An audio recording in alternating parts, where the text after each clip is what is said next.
What's up everybody? Welcome back to my channel. If you're new here, we love to do videos on how-tos, tips and tricks, and just everyday lifestyle. For today's video, I am going to teach you my ways of staying productive during these crazy times. A lot of us are working and studying from home, and honestly, staying productive is not the easiest when your bed is 10 steps away. So in this video, I'm going to teach you how to stay motivated, productive, and on top of your game.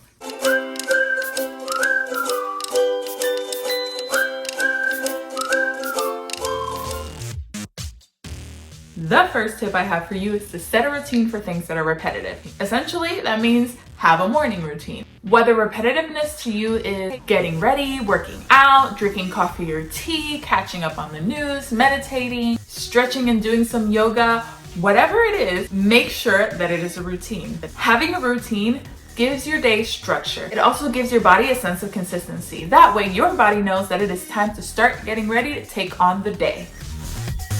The second tip I have for you is to clean your workspace, whether that is a desk, a table, a countertop, wherever you're going to be working, make sure that it is clutter-free, because a tidy desk equals a tidy mind. Making sure that you have no visual distractions is going to improve your productivity and your motivation 100%. Add whatever makes you feel comfortable, whether that's decorations, candles, lights, anything that makes you feel comfortable and motivated to get to work. Third tip is to set the mood. So this could include getting candles, getting incense, getting coffee, tea, snacks, water, whatever the case may be. You want to set the mood so that you don't have to get up and do things in the middle of you working. You want to make sure that when you're working, when you're cleaning, when you're studying, when you're doing whatever it is that you're trying to do and you're trying to stay productive in, you're not going back and forth with things that you should have gotten taken care of before you sat down. The fourth tip I have is for you distracted fellows like myself, and that is to brain dump. Grab a journal and dump everything in your brain. If you're anything like me, when you want to get to work, you probably have 50,000 things in your mind that have nothing to do with what you're trying to get accomplished at the moment. So dumping everything that you have in your brain onto a sheet of paper clears your mind and gets you ready to tackle whatever it is that you need to get done at the moment.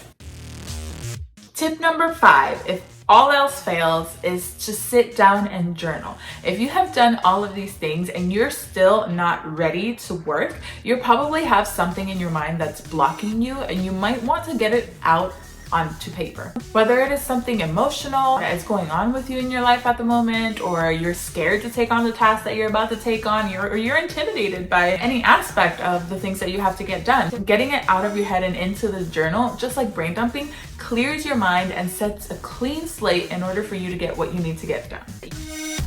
The sixth tip is to look at your list of to-dos and separate them by importance. That way you know what needs to get done first and what needs to get done last. I like to use the brain dump method. I'm going to insert a clip in a second explaining what exactly it is, as well as include a link down in the description box of someone else explaining their way of doing the quadrant method. This is the quadrant method. This is how I use the quadrant method. Quadrant number 1 includes things that are urgent and important. Those are things that are either due today, like they have no further deadline other than today. It has to be done today. Things that are super important, like calling Samuel Ivan's pediatrician for any issue that I may have, or payments that are due in the next few days. I like to get those done as quickly as possible. Quadrant 1 is usually a lot of computer and cell phone related things that I literally can do all in one sitting. Quadrant 2 would be things that are not urgent, however, they're still important. This would include laundry, because if I don't do the laundry, I don't have any clean clothes, my groceries, or checking out a news report that someone recommended that I check out, or something that is due soon, but not specifically today. Now, quadrant 3 is are things that are urgent but not important. So usually these are YouTube and social media related things for me. So like planning out my content calendar, writing the outlines for videos that I have to record, or editing videos. So like I mentioned, they're not important. The world's not going to end if these things don't get done. However, they are urgent because I would like to get them done. Quadrant 4 is usually full of household chores. These are things that are neither important nor urgent. So things like changing the air filter, cleaning out my car, organizing the kitchen, because I like to organize my cabinets and all my dishes every once in a while, decluttering my closet, which is something that I like to do 2 to 3 times a year.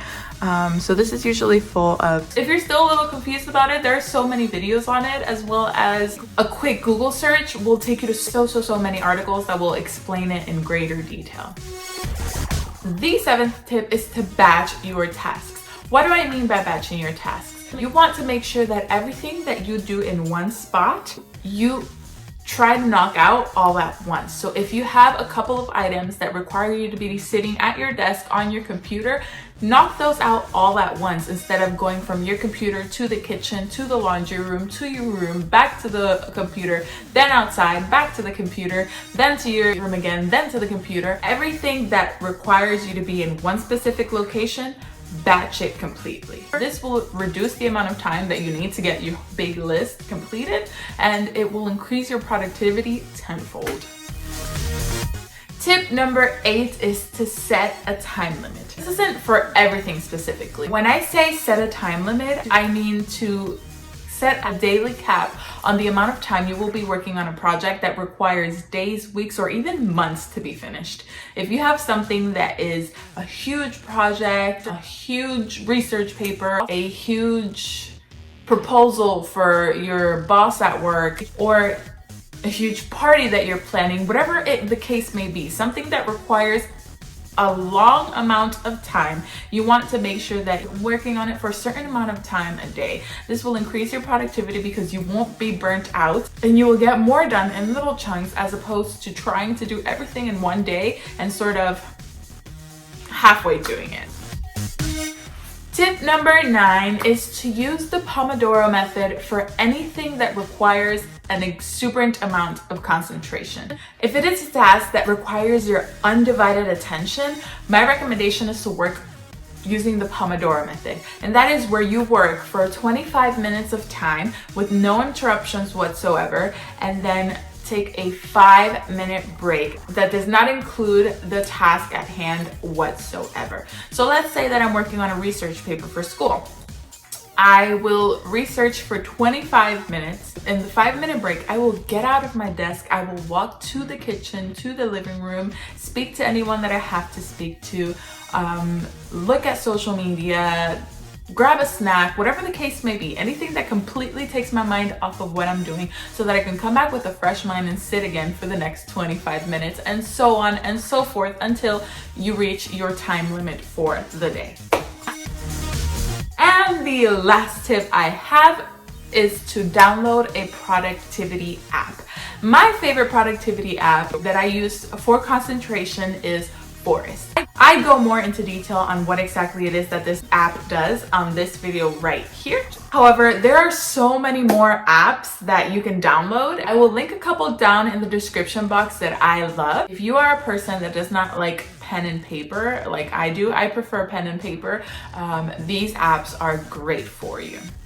Thanks for watching my video, you guys. If you liked this video, go ahead and click that thumbs up. If you didn't, go ahead and click the thumbs down. That way I know what type of content you like and I know what to make in the future. If you have any suggestions on any videos that you would like to see, go ahead and write that in a comment down below. And if you have an Instagram, make sure that you go and check me out. There are a lot of behind the scenes things that happen over there. Not only that, if you want a shout out in my next video, like I did a shout out in the beginning of this video, go ahead and follow me on Instagram and comment done in the comment box below. Please subscribe to my channel and click that notification bell so that you get notified every time I post a new video. I will be doing yet another giveaway in the next couple of weeks, so make sure that you click that subscription box and you click that notification bell to get notified as soon as that video goes live. As always, thank you for watching and I love you guys so much.